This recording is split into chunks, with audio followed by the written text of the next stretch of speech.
Simulated teaching, અનુકરણીય શિક્ષણ, અનુરૂપણ શિક્ષણ, part 1. Simulation અનુરૂપણ ભાગ 1માં આપણે સિમ્યુલેશનનો ઇતિહાસ, હિસ્ટ્રી ઓફ સિમ્યુલેશન, સિમ્યુલેશનની સંકલ્પના, કોન્સેપ્ટ ઓફ સિમ્યુલેશન, પ્રયુક્તિ, પદ્ધતિ, અભિગમ અને પ્રવિધિ, ડિવાઇસ, મેથડ, એપ્રોચ અને ટેકનિક્સ, સિમ્યુલેશનના લક્ષણો, કેરેક્ટરિસ્ટિક્સ ઓફ સિમ્યુલેશન વિશે વિગતે ચર્ચા કરીશું. નમસ્કાર, I am doctor Rita Patel, assistant professor at AG teachers college, Ahmedabad. શિક્ષણ પ્રશિક્ષણ કાર્યક્રમને અસરકારક બનાવવા માટે અનેક પ્રકારની પદ્ધતિઓ અને પ્રવિધિઓનો તાલીમમાં સમાવેશ કરવામાં આવેલ છે. આ બધી પદ્ધતિઓ અને પ્રવિધિઓ પૈકી સિમ્યુલેશન એક નવી પદ્ધતિ છે. તાલીમી કોલેજોની મુખ્ય જવાબદારી શાળાઓ માટે શિક્ષકો તૈયાર કરવાની છે. શિક્ષકની ભૂમિકામાં વર્ગ વ્યવહાર ખૂબ જ મહત્વનો ભાગ ભજવે છે. વર્ગખંડમાં અસરકારક શિક્ષણ કરાવવા માટે તાલીમાર્થીઓ અર્થાત વિદ્યાર્થી શિક્ષકોને પ્રશિક્ષણ આપવું ખૂબ જ જરૂરી છે અને આ માટે બીએડ તાલીમના ભાગરૂપે વિવિધ પાઠોનું આયોજન કરવામાં આવે છે. આ સંજોગોમાં તાલીમાર્થીઓ શાળા જીવનના વાસ્તવિક પરિસ્થિતિથી પરિચિત થાય અને તેમાં સુચારુ રૂપથી તે કાર્ય કરી શકે તે હેતુથી માઇક્રો ટીચિંગ, સિમ્યુલેશન, પાઠ આયોજન અને એકમ પાઠ આયોજનની તે શીખે છે. જેવી રીતે માઇક્રો ટીચિંગ દ્વારા કૌશલ્ય હસ્તગત કરી શકાય છે, તેવી જ રીતે સિમ્યુલેશન દ્વારા વિવિધ પદ્ધતિઓ પર પ્રાવીણ્ય મેળવી શકાય છે. સિમ્યુલેશનનો ઇતિહાસ. શિક્ષણ પ્રશિક્ષણ કાર્યક્રમને અસરકારક અને પ્રભાવશાળી બનાવવા માટે અનેક પદ્ધતિઓ વિકસાવવામાં આવી છે અને સિમ્યુલેશન તેમાંની જ એક પદ્ધતિ છે. સિમ્યુલેશનને આભાસી શિક્ષણ પદ્ધતિ તરીકે પણ ઓળખવામાં આવે છે. સામાન્ય રીતે બીજા વિશ્વયુદ્ધ દરમિયાન સિમ્યુલેશન પદ્ધતિનો વિકાસ થયો હોવાનું માલુમ પડે છે. સૌ પ્રથમ કર્સે ગામડામાં શિક્ષણ પ્રશિક્ષણ માટે આનો પ્રયોગ કર્યો હતો. ઈસવીસન 1966માં ક્રકસેન્કે અમેરિકામાં કોલંબિયા યુનિવર્સિટીમાં અનુરૂપણનો પ્રયોગ શિક્ષણના અભ્યાસને પ્રભાવશાળી બનાવવા માટે કર્યો હતો. આ પદ્ધતિને રોલ પ્લેઇંગ, કૃત્રિમ શિક્ષણ, પ્રયોગશાળા પદ્ધતિ કે આગમનિક વૈજ્ઞાનિક પદ્ધતિ તરીકે પણ ઓળખવામાં આવે છે. શિક્ષક પ્રશિક્ષણમાં NCFTE 2005 અને 2009 પછી જ સિમ્યુલેશનને ધ્યાનમાં લેવામાં આવ્યું છે. તે હવે શિક્ષક પ્રશિક્ષક સંસ્થાઓ દ્વારા અપનાવવામાં આવી રહ્યું છે. સિમ્યુલેશનનો વ્યાપકપણે ક્ષમતા વધારવા માટેના સાધન તરીકે ઉપયોગ કરવામાં આવે છે. આજકાલ સિમ્યુલેશન પદ્ધતિનો ઉપયોગ વ્યવસ્થાપન ક્ષેત્રમાં, શિક્ષણ પ્રશિક્ષણ ક્ષેત્રમાં, સૈનિક તાલીમ કેન્દ્રોમાં કરવામાં આવી રહ્યો છે. આ ઉપરાંત અગ્નિશામકકર્તાઓ અને પાયલોટની તાલીમ માટે પણ આ પદ્ધતિનો ઉપયોગ થાય છે. પ્રયુક્તિ, પદ્ધતિ, અભિગમ અને પ્રવિધિ, device, method, approach and technique. સિમ્યુલેશનમાં પદ્ધતિની મદદથી પાઠ આપતા પહેલા આપણે પદ્ધતિ વિશે જાણકારી મેળવવી આવશ્યક છે. અહીં આપણે પ્રયુક્તિ, પદ્ધતિ, અભિગમ અને પ્રવિધિ વચ્ચેનો તાત્વિક ભેદને સમજવો જરૂરી છે.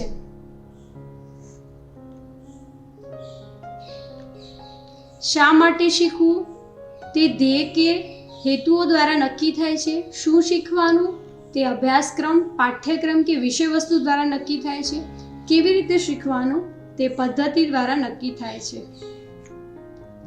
સૌપ્રથમ આપણે શિક્ષણના સિદ્ધાંતો એટલે કે પ્રિન્સિપલ્સ ઓફ ટીચિંગ વિશે જાણીશું. અહીં કેટલાક શિક્ષણના સિદ્ધાંતો રજૂ કર્યા છે. ક્રિયા દ્વારા અધ્યયનનો સિદ્ધાંત, રુચિ જાગૃત કરવાનો સિદ્ધાંત, પ્રેરણાનો સિદ્ધાંત, વિષય સાથે અનુબંધનો સિદ્ધાંત, આયોજનનો સિદ્ધાંત, સર્જન અને આનંદનો સિદ્ધાંત, ઉત્પાદનશીલતાનો સિદ્ધાંત,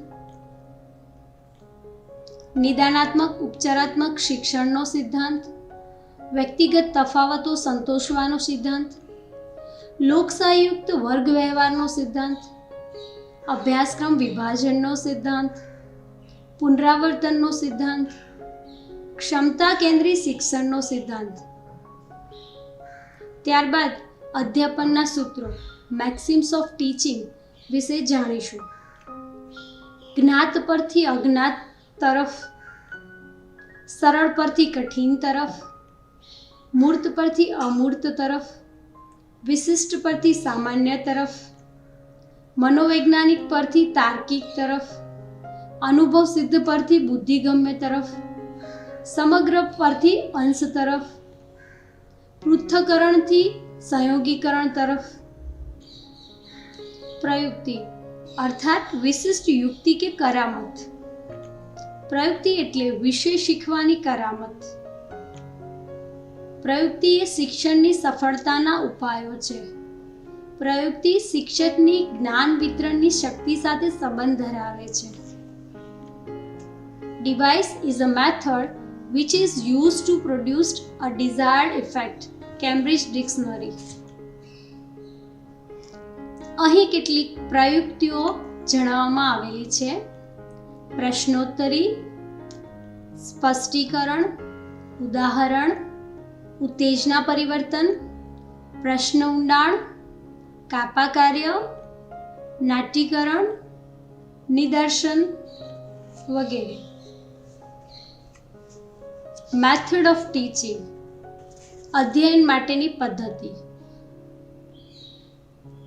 શિક્ષણના સિદ્ધાંતો પ્રિન્સિપલ ઓફ ટીચિંગ, અધ્યાપન સૂત્રો મેક્સિમ્સ ઓફ ટીચિંગ, પ્રયુક્તિ એન્ડ ટેકનિક્સ.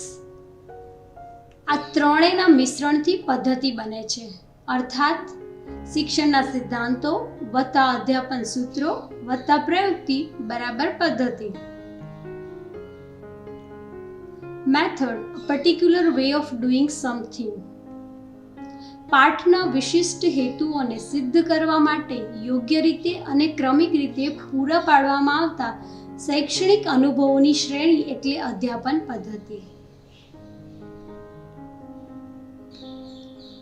વિવિધ પદ્ધતિઓ આ મુજબ છે. આગમન નિગમન પદ્ધતિ, સંશ્લેષણ વિશ્લેષણ પદ્ધતિ, નિદર્શન પદ્ધતિ, પ્રયોગ પદ્ધતિ, કથન ચર્ચા પદ્ધતિ, અનુવાદ પદ્ધતિ, પ્રોજેક્ટ પદ્ધતિ. એપ્રોચ અભિગમ. અભિગમ એટલે વ્યક્તિ અથવા વસ્તુ સાથે વ્યવહાર કરવાની રીત. Approach way of dealing with a person or things. Techniques of teaching પ્રવિધિ. ક્રિયાશૈલી કાર્યપદ્ધતિ ત્રિભાષી શબ્દકોશ મુજબ એનો અર્થ થાય છે. પ્રવિધિ એટલે અધ્યયન અધ્યાપન માટેની ક્રિયાશૈલી અથવા તો કાર્યપદ્ધતિ. Techniques way of doing activities which need a skill. અધ્યાપન પ્રવિધિઓ આ મુજબ છે. માઇક્રો ટીચિંગ, શિક્ષણ પ્રતિમાન, ભાષા પ્રયોગશાળા, ટેલિકોન્ફરન્સ, તંત્ર અભિગમ. સિમ્યુલેશનની સંકલ્પના.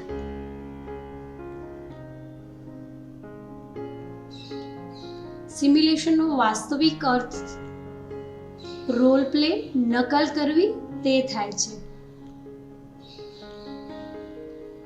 આપેલી કૃત્રિમ પરિસ્થિતિમાં વાસ્તવિક જેવું જ શિક્ષણ વર્તન કરવું તેને સિમ્યુલેશન કહેવામાં આવે છે. A simulation is an imitation of a same real thing, state of affairs or a process. Max ફિશરના મતે સિમ્યુલેશન પ્રશિક્ષણાર્થીઓને અધ્યાપનમાં પ્રવૃત્ત રાખે છે. Simulation is a very safe and controlled conditions for achievement of desired teaching skill. It may be artificial conditions having some academic status. It creates training situation for obtaining desired teaching practice. Dictionary of Webster.